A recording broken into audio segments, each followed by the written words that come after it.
4번의 재판을 받고 있는데요. 사내들인 공회에서, 벨리스 총독에서, 베스 총독에서, 아그리파 왕 앞에서 이렇게 재판을 받고 있습니다. 오늘은 마지막 순서가 진 시간인 아그리파 왕 앞에서의 재판을 받는 장면입니다. 바울은 마지막으로 자신을 변론하면서 예수 그리스도에 대한 자신의 간정을 이야기하고 있습니다. 바울의 간증은 사도행전에서 3번이나 나오는데 9장에서도, 22장에서도, 26장에서도 이렇게 반복해서 나오고 있습니다. 그러면 같은 내용이 이렇게 3번 반복된다는 게 흔하지가 않지만 이런 간증을 통해서 복음의 메시지를 분명하게 증거하고 있는 바울의 모습을 보게 됩니다. 특히 오늘 본문에서는 이 아그리파 왕 앞에서 자신은 예수 그리스도의 사환, 증인이라고 이렇게 선언하고 있습니다. 나와 같이 메인 것 외에는 여기 있는 모든 사람들이 다 예수 그리스도를 만나기 원한다고 선포하면서 그 예수님을 자랑하고 그 예수님을 증거하고 있는 바울의 모습을 보고 있습니다. 아그리파 왕은 참 도덕한 왕이었습니다. 여러 명의 부인이 있었지만 지금은 자기 친누인 버니게라고 하는 여자와 같이 부부로 살고 있습니다. 오빠와 동생이 이렇게 부부로 사는 것이죠. 근친 상간을 하는 것만 아니라 수많은 악행을 저질렀던 왕입니다. 부도덕한 왕, 불의한 왕. 그런 왕 앞에서 바울은 조금도 위축되지 않고 자신을 그리스도의 사환과 증인이라고 생각하면서 당당하게 예수 그리스도를 증거하고 있는 이런 모습을 보게 됩니다. 그리고 오늘 바울의 마지막 변론, 그리고 마지막 재판을 통해서 하나님은 우리에게 어떤 교훈을 주시는지 말씀을 드리는데 위로 격려를 얻기도 합니다. 첫 번째, 바울이 아그리파 왕에서 하고 있는 이야기 가운데 첫 번째는 자신이 변화된 이야기를 하고 있습니다. 오늘 본문을 벗어나지만 9절로 12절까지인데 조금만 같이 한번 볼까요? 9절부터 10절까지 말씀입니다. 시작.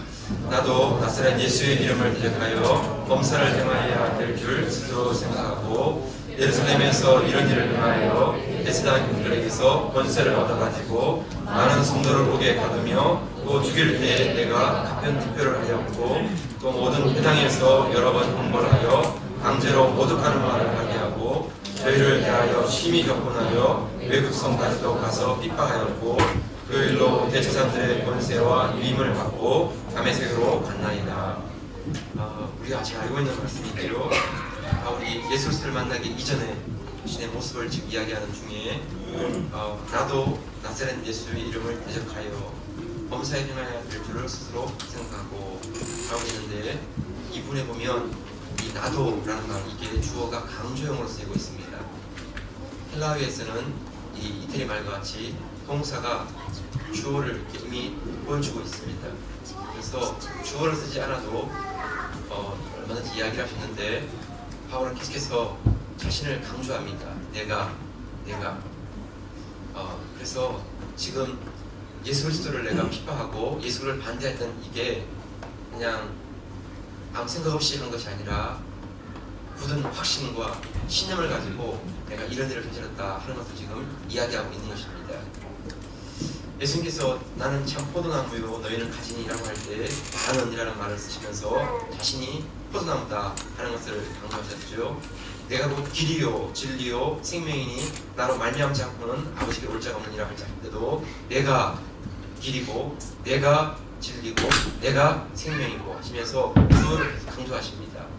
말씀하시는 그 주님의 그 자신이 길이고 진리이고 생명이라는 것을 강조하기 위해서 이렇게 주어를 다시 한번 반복하는 것이지요. 사도 바울도 지금 아그리파 앞에서 왕 앞에서 자기 얘기를 할 때 의도적으로 주어를 강조해서 내가 예수 그리스도를 대적하였고 내가 예수 믿는 사람을 잡아 가두었고 내가 예수 믿는 사람들을 향하여서 핍박하였던 바로 그 나입니다 하는 것을 이렇게 이해하고 있는 것입니다. 그렇게 하는 것을 자기는 옳은 것이라고 확신했다는 것이지요. 10절에 보게 되면 예루살렘에서 이런 일을 행하여 대제사장들에게서 권세를 얻어가지고 많은 성도를 옥에 가두며 또 죽일 때에 내가 가편 투표를 하였고 라고 되어 있습니다. 재판관이 있을 때 만약에 무죄라고 선언하고 싶으면 흰 돌을 들어서 앞에 던집니다. 그러면 사람들이 그 재판에 대해서 이 사람은 무죄다 하는 것을 보여줄 것이고, 만약 검은도를 들어서 그를 던지면 이 사람은 죄가 있다 이렇게 인정하는 판결하는 것입니다. 세 번의 사건에 대해서 바울이 지금 그 판결을 내릴 때 검은도를 들어서 던졌다는 것입니다. 너는 죄가 있다. 너는 죽어야 된다. 그 바울의 판결을 보고 사람들이 돌을 들어서 세 번의 돌을 던져가지고 세 번을 죽게 만든 것입니다. 심지어는 그 세 번에 죽은 옷을 자기가 취하여서 이 사건의 모든 책임은 내가 진다 하는 것을 이렇게 표시하였다는 것입니다. 그것을 끝나는 게 아니라 다메섹의 사람들이 많이 살고 있다는 이야기를 듣고 다메섹에 있는 그리스도인들을 잡기 위해서 문문을 가지고 다메섹을 방문하는 것이지요. 그렇게 가는 도중에 그에게 놀라운 일이 일어나게 되었던 것입니다. 이제 오늘 본문은 13절 15절인데 같이 한번 보시겠어요? 13절 15절 말씀 시작. 왕이여 내가 소원한 대로 유대에서 보니 하늘로서 해보다 더 밝은 빛이 나와 내 동행들을 둘러 비치는지라. 우리가 다 땅에 엎드러짐에 내가 소리를 들으니 기벌이 방으로 이르되 사울아 사울아 내가 어찌하여 나를 핍박하느냐 가시체를 핍박하니가 내게 고생이니라. 여러분 그리스도를 만난 이전의 모습과 지금 그리스도를 만나고 그 이후의 시간이 너무나 다르게 되는 이 상황을 보여주고 있습니다. 때가 정오가 되었습니다. 그 중동의 팔레스타인에서 정오는 햇빛이 너무나 밝은 것입니다. 그런데 그 정오의 빛보다 밝은 빛이 바울을 둘러 비쳤습니다. 그 빛을 보고 바울이 말에서 불러 떨어집니다. 그때 음성이 들려왔습니다. 사울아 사울아 어찌하여 내가 나를 핍박하느냐. 예수 그리스도는 그냥 한 사람에 불과하고 예수 그리스도는 제가 생각할 때 메시아가 될 수 없는 그런 사람이었는데 그 죽으시고 부활하신 주님께서 친히 보여주셨고 음성으로 말씀하시면서 사울의 이름을 불러주셨다는 것입니다. 그리고 말씀하시기를 가시체를 뒷발질하니까 내게 고생입니다. 가시체라는 것은 달리는 말에게 이렇게 때리는 채찍인데 그 끝에는 조그마한 쇠붙이가 붙어 있어서 그것으로 때리면 아주 이렇게 말이 따끔따끔하면서 이렇게 자극을 받는 것입니다. 근데 말이 달리면서 그 나무가 때리는 채찍을 싫어해서 뒷발로 그 채찍을 받아친다라고 한번 생각해 보십시오. 자신은 달려가고 있는데 달리는 가운데 뒷발을 들어서 그 가시체를 냈을 때마다 그걸 받아치면 앞으로 달릴 수가 없는 것입니다. 쓰러질 수밖에 없고 넘어질 수밖에 없는 게 일반적인 모습이죠. 그래서 지금 바울은 계속 달려가는데 그를 향하여서 마치 가시체를 뒷발질하는 것처럼 그렇게 힘들고 어려운 가운데 넘어지고 쓰러지는 이런 모습을 보이니까 얼마나 그가 이렇게 안타깝겠습니까? 지금 주님이 그 모습을 이렇게 그에게 말씀하시면서 내가 예수 믿는 사람들을 핍박하고 괴롭히는 이게 네 스스로도 얼마나 괴롭고 힘든 일이냐 하는 것을 이렇게 말씀해 주시는 것입니다.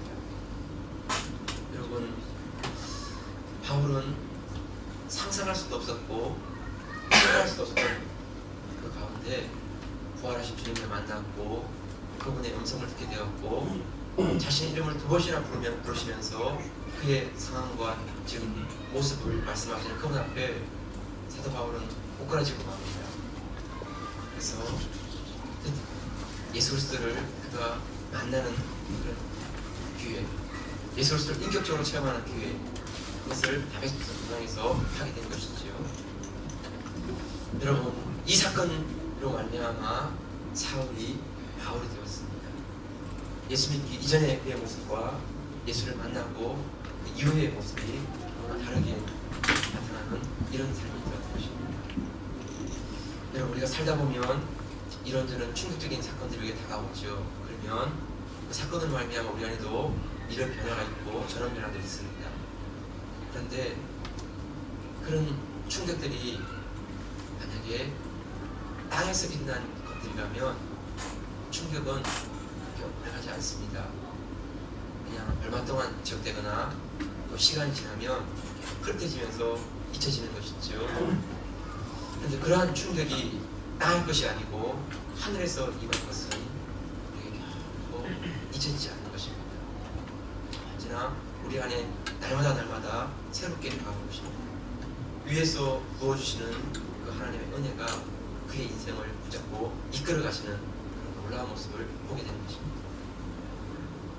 바울은 부활하신 그 주님의 그 모습을 보게 되고 그분의 음성을 듣게 되었을 때 하늘에서 임하는 그의 은혜가 그에게 다가왔을 때 사울의 삶은 완전히 바뀌게 됩니다.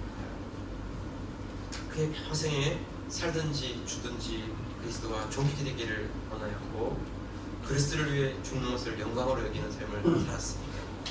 돌에 맞아도 매를 맞아도 굶어도 잠을 자지 못해도 쫓겨나도 버림받아도 기절해도 그래서 꺼지지 않고 식어지지 않는 그 불꽃이 그의 삶 가운데서 타오르게 되었습니다. 마지막 순교의 자리에서도 그가 예수 그리스도를 증거하는 그런 삶을 살 수 있었습니다. 여러분, 사도 바울이 그냥 예수 그리스도를 믿은 게 아닙니다. 예수 그리스도를 만났고 그분의 본성을 듣고 그리스도를 만나기 이전의 모습과 그리스도를 만난 이후의 삶이 정말 다르게 이렇게 나타나게 된 것입니다. 이것을 바울이 감정하고 있고 배우고 있는 것입니다. 정말 우리에게 다가오는 은혜가 있다면 정말 인격적으로 예수 그리스도를 만나는 것입니다.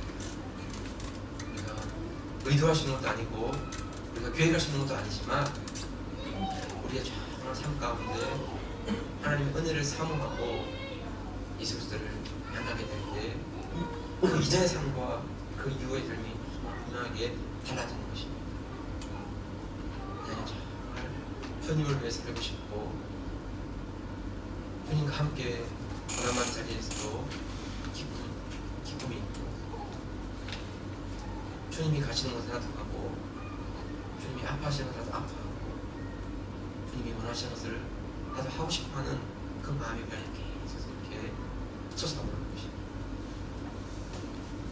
사람들에게 거창하게 우리가 설명하고 말할 필요는 없지만 인격적으로 예수님을 만나고 나면 내 삶의 중심이 바뀌면서 하나님을 그분을 가장 사랑하고 그분을 높여드리고 하나님의 교회와 성도들을 사랑하는 마음이 있으면서 우리가 누가 시킨 것이 아니라 그냥 자원하는 마음 가운데 교회를 위해서 믿는 성도들을 위해서 주님의 사역을 위해서 자기가 드릴 수 있는 가장 소중한 것을 드리고 싶은 이런 마음이 부산하는 것입니다.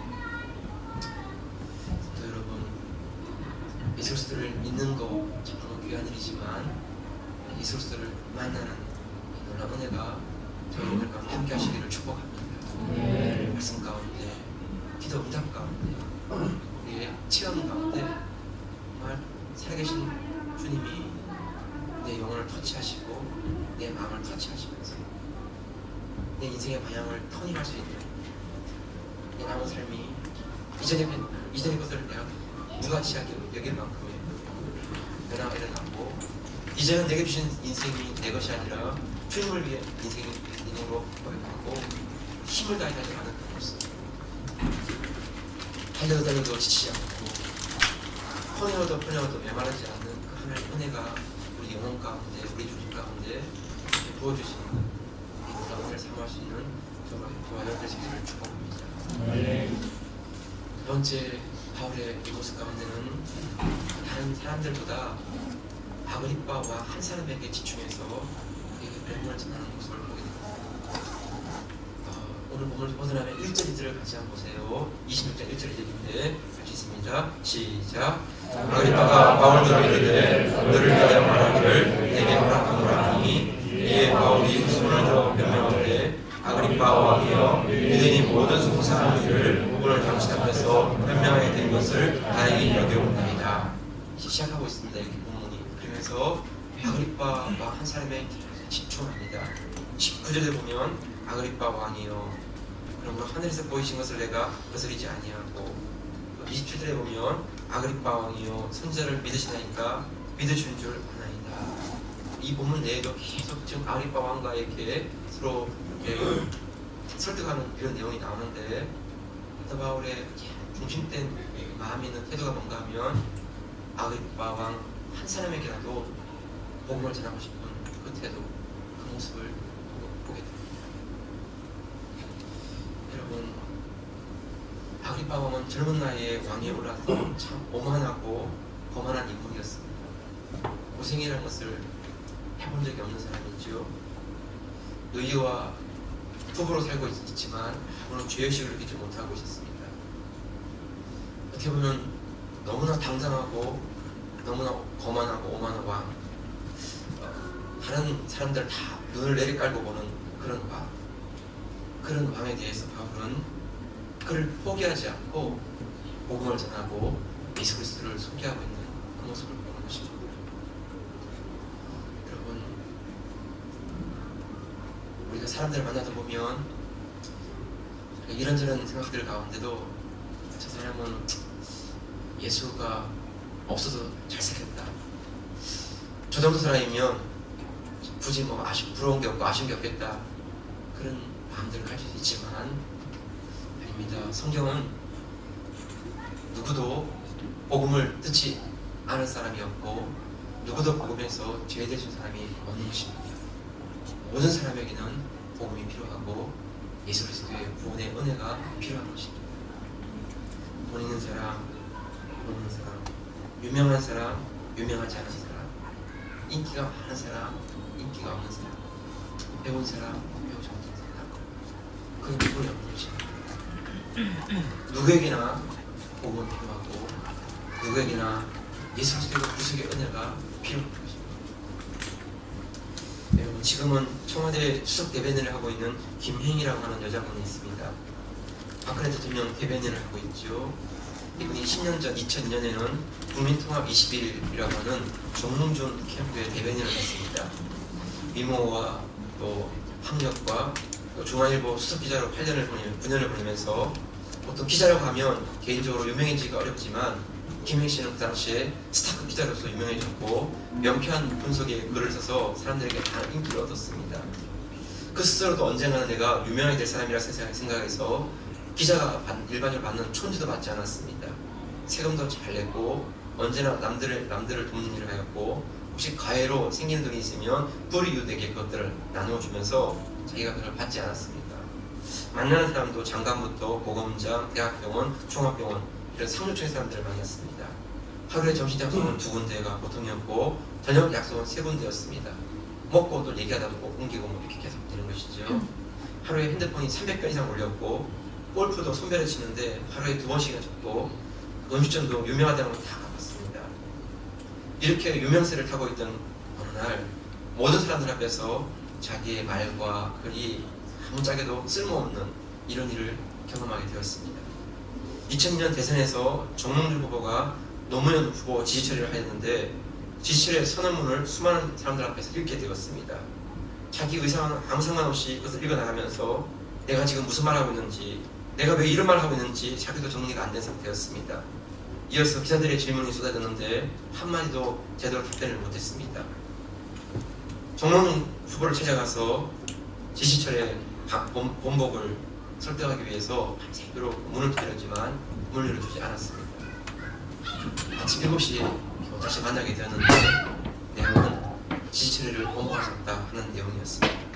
그리고 3일이 지나서 대선에서 정몽준 씨가 갑자기 사과 성명을 냅니다. 노무현 후보가 대통령으로 당선이 된 것이죠. 너무나 허탈한 심정에 일주일 동안 아무것도 못 먹고 몸무게는 7kg나 빠졌습니다. 새해가 되었지만 CNN 방송과 BBC 방송에서는 계속해서 자신이 나오는 방송들을 보여주었습니다. 자신의 모습은 온통 발가벗겨진 그런 심정이었습니다. 자살을 할까, 이 나라를 떠나서 이민을 갈까 이런 생각이 들었습니다. 그렇게 많이 울리던 핸드폰도 그날 이후로 다 끊어졌습니다. 여성 3인방 중에 하나라고 축제되었던 찬사도 다 사라졌습니다. 나름대로 선하게 살고 노력하며 살았는데 왜 이렇게 되었을까? 자기 인생을 이렇게 망쳐놓을 수 있을까 하는 마음에 정몽준 씨가 미웠습니다. 인간관계를 소중히 여기고 사람과의 관계를 쌓아왔는데 정작 어려움에 처하자 아무도 자기를 돌본 사람이 없었습니다.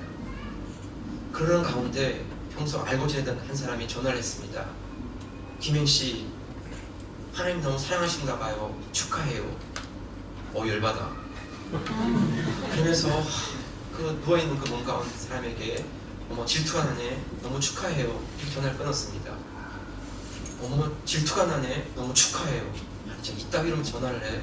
이게 장난치는 건가 싶어서 화가 나가지고 전화를 걸었습니다. 무슨 말 하는 거예요 지금? 나한테 어떻게 그런 말 하죠? 그래서 그분이 이렇게 말했습니다. 아니 세상에서 그렇게 잘 나가는 사람이 웬 은혜로 예수까지 믿어요? 우리는 워낙 못 살다가 예수 믿었는데 당신은 그렇게 잘 살다가 예수까지 믿게 되었으니 얼마나 좋겠어요. 정말 질투가 나요. 더 약이 올랐습니다. 그래서 그분의 전화를 받고 궁금해서 그 주간부터 교회를 다니기 시작했습니다. 그렇게 몇 주 교회를 나가는 중에 예수 그리스도를 만나게 되었습니다.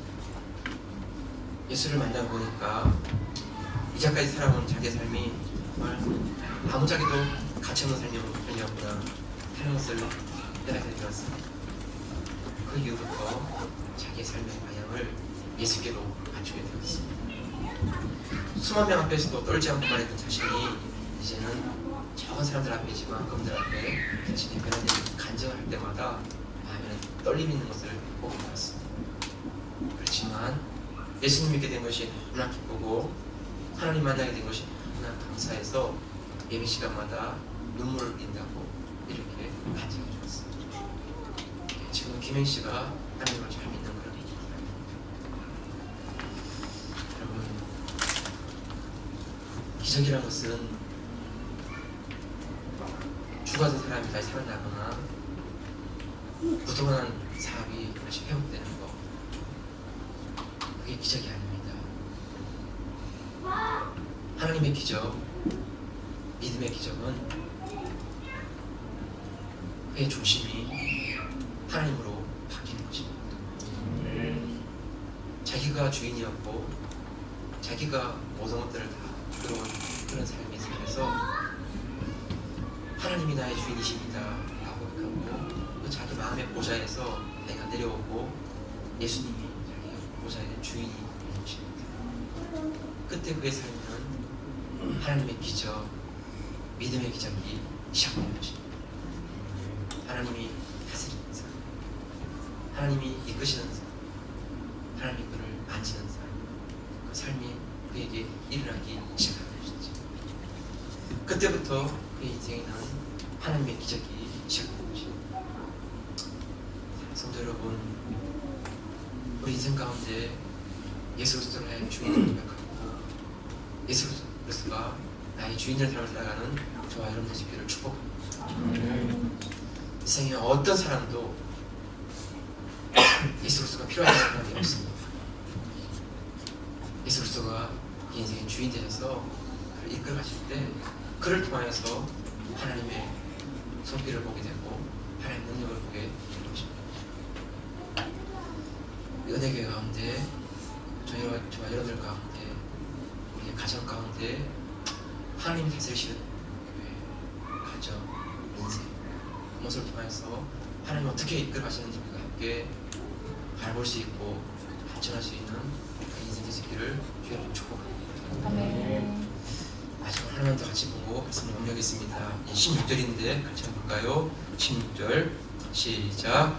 일어나 내 발로 서라. 내가 내게 나타난 것은 곧 내가 나를 본 일과 장차 내게 나타날 일에 너로 사관과 증인을 삼으려 함이니.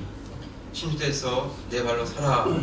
그리고 또 17절에 보면 내가 너를 저에게 보내어 이런 말씀이 나오는데 이런 표현은 히브리적인 그 표현에 의하면 하나님께서 종들을 파송하실 때 고백하는 공적인 선언문입니다. 에스겔서 2장 1절 3절에 보게 되면 그가 내게 이르시되 인자야 일어서라.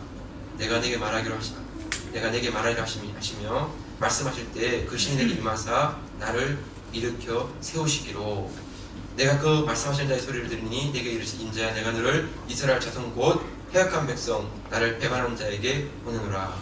일어나라 내가 너를 보낸다 이렇게 되어 있습니다. 요한복음 20장 21절에서도 제자들에게 예수께서 가라사대 너에게 평강이 있을지어다. 아버지께서 나를 보내신 것 같이 나도 너희를 보내노라. 일어서라 그리고 내가 너희를 보낸다. 이것은 파송을 하는 장면에서 언제나 쓰이는 공적인 문구입니다. 사도 바울 역시 예수 그리스도를 만난 이후에 그를 이렇게 세우신 하나님 주님께서 내가 너를 이방인들에게 보낸다 라고 이렇게 파송에 대한 선언을 하셨습니다. 예수 그리스도의 사환과 종으로서 내가 너를 보낸다. 이 선언. 사람들에게는 이게 아무 다양할지 모르지만 예수 그리스도를 주로 고백하고 예수 그리스도를 메시아로 고백하는 바울에게서는 이것보다 더 큰 자부심, 이것보다 더 큰 영광은 따로 없는 것입니다. 내가 주의 사환과 증인이 되었다는 그 기쁨, 그 영광. 사도행전 25장 23절에는 오늘 재판이 열리고 있는 분위기를 설명하고 있는데 같이 한번 보실까요? 사도행전 25장 23절 시작. 이튿날 아그리빠와 버니게가 그의 의의를 베풀고 와서 천부장들과 성중에 높은 사람들과 함께 신문소에 들어오고 베스토의 명으로 바울을 데려오니. 아그리빠와 그의 친누이 버니게가 있고 그리고 천부장들과 성중에 높은 사람들 그들이 있고 베스토의 명으로 바울이 나오고 있습니다. 여러분, 사람들이 많이 모이는 가운데 그것도 지체가 높은 사람들, 권세가 높은 사람들이 이렇게 다 배석해 있는 자리에서 그 초라한 몸으로 들어가고 있는 바울의 모습을 한번 생각해 보십시오. 허름한 복장, 작은 키, 엉클어진 머리카락, 묶인 수갑, 겉으로 보면 너무나 초라한 바울의 모습이죠. 여러분, 그런 분위기에 들어가면 이 순간 압도당을 당한다는 느낌이 듭니다. 강원도 원주에 있는 일본 사령부에서 회의가 있어서 사령부 기밀실에 들어갔는데 그때 저희 계급은 중이었습니다. 근데 웬 별들이 이렇게 많이 모였는지 별들 이렇게 해가지고 별 하나, 별둘, 별셋, 별네 막혀 있는데 다 군복을 입고 있으니까 그 별들 앞에 섰을 때 제가 목사이지만 정말 가슴이 뛰더라고요. 왜냐면 너무 그 별들이 주는 위압감이 컸습니다. 배령 정도도 아니고 별들이 이렇게 다 있는 자리에서 여러분, 그 별들이 보는 앞에서 만약에 단상이 앞에 나가가지고 그들 앞에 선다고 생각해 보십시오. 정말 사람을 하여 주눅들게 만들고 위축되게 만드는 것입니다. 그런데 사도 바울의 그 담대한 모습을 한번 보십시오. 29절인데 여러분 같이 한번 볼까요? 29절 말씀 시작. 당신뿐 아니라 오늘 내 말을 듣는 모든 사람도 다 이렇게 결박한 것 외에는 나와 같이 되기를 하나님께 원하노이다. 여러분, 이게 정신이 나가서 이런 게 아닙니다. 온전한 정신을 가지고 분명한 복음을 선포하고 있는데 내가 이렇게 메인 것 외에는 여기 있는 그런 분들이 예수 그리스도를 만나기 원하고 하나님을 만나기 원합니다. 이렇게 선언합니다.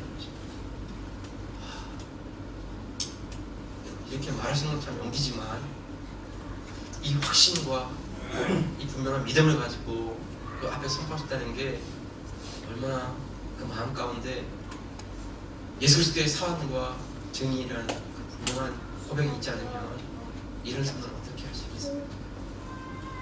왕들 앞에서, 총독 앞에서, 수많은 지체높은 그 귀신들 앞에서 죄수의 의심을 받고 있는 그 몸으로 이런 선언을 한다는 게 어찌 가능하겠습니까?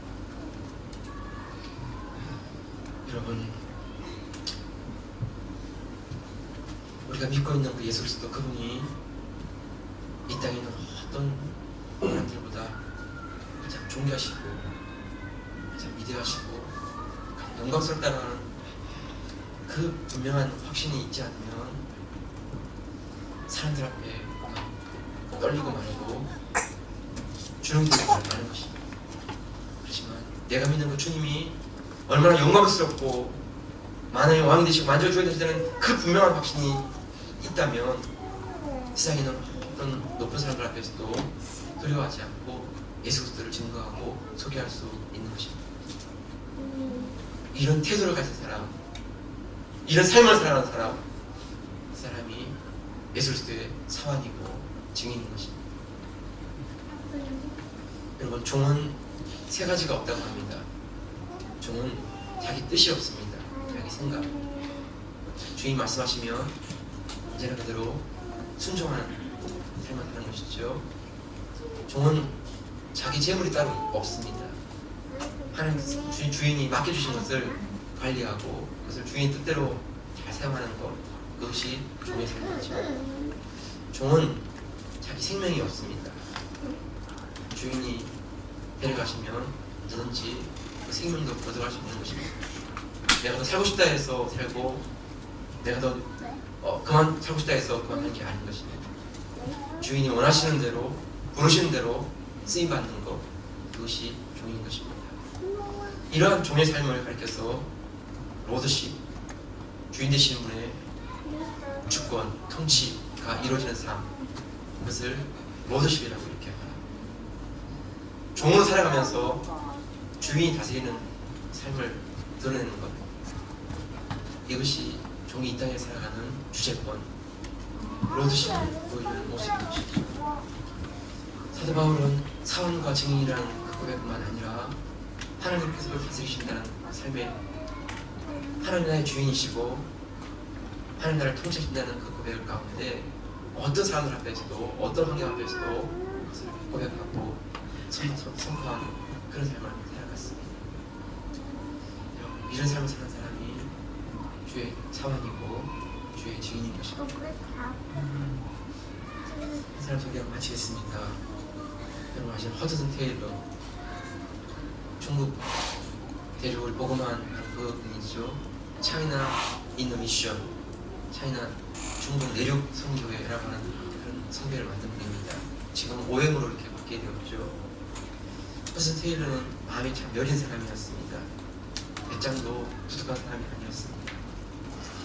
허드슨 테일러는 중국 내륙으로 파송한 통역자들이 보내온 편지를 읽을 때마다 선교사에게 어려움과 기도와 물질의 후원에 대해서 늘 마음을 졸였습니다.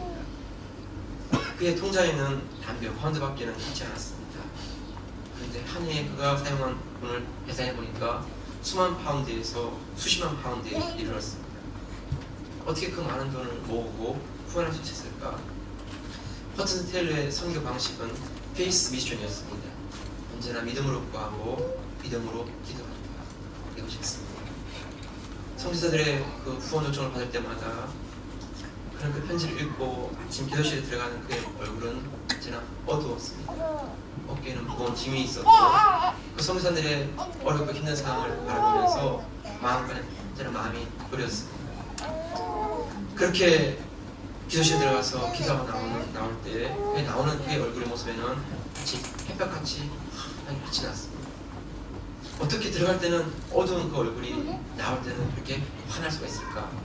너무나 신기해서 허슨 테일러가 기도하는 방에 같이 따라 들어가서 이렇게 그는 기도하는 척하면서 계속 허슨 테일러의 얼굴을 바라보았습니다. 기도하는 모습을 바라보았습니다. 허슨 테일러가 기도하기에 엎드릴 때 그의 얼굴과 어깨는 너무나 무거웠습니다. 그래서 그는 기도할 때마다 신음소리를 냈습니다. 그렇게 기도가 시작되고 기도하는 가운데 그를 누르고 있는 문제를 하나씩 주님께 내어드리고 그래서 고백할 때마다, 그리고 그의 눈을 들어서 하나님을 바라보는 그 눈길로 나아갈 때마다 그의 얼굴에는 어둠이 사라지고 햇빛이 햇빛이 임하는 것처럼 하게 빛나는 그런 얼굴로 바뀌었습니다. 그리고 기도가 끝날 즈음이면 그의 얼굴은 언제나 한 빛이 나게 되었습니다. 사람들은 그가 기도하는 방을 새벽이 밝아오는 방에 이렇게 불렀습니다. 새벽의 빛이 비추어옵니다. 허슨 테일러의 능력이나 그런 열심이 아니었습니다. 하나님을 바라보고 하나님께 내어드리고 하나님을 구하고 성서 한 사람 때마다 하나님께 도와주시고 늘 지켜주시기를 구하는 그 기도가 그 베이스 미션, 믿음으로 구하는 그 성도를 감당할 수 없게 하는 것입니다. 여러분은 누구입니까? 여러분 누구의 종입니까? 여러분 누구의 증인으로 살아갑니까? 우리 평생에 예수 그리스도의 종입니다. 예수 그리스도의 상원으로 살아갔다면 나는 가장 큰 영광이고 기쁨입니다.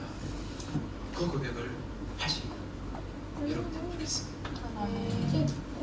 세상이 별로 알아주지도 않고 인정해주지 않다 할지라도 우리가 믿는 주님은 존귀하고 영광스럽고 살아계신 하나님이시면서 믿고 우리 앞에 있는 분들마다 그분 앞에 무릎 꿇고 기도하면서 하나님의 능력과 손길을 경험하는 그런 기도 되면 좋겠습니다.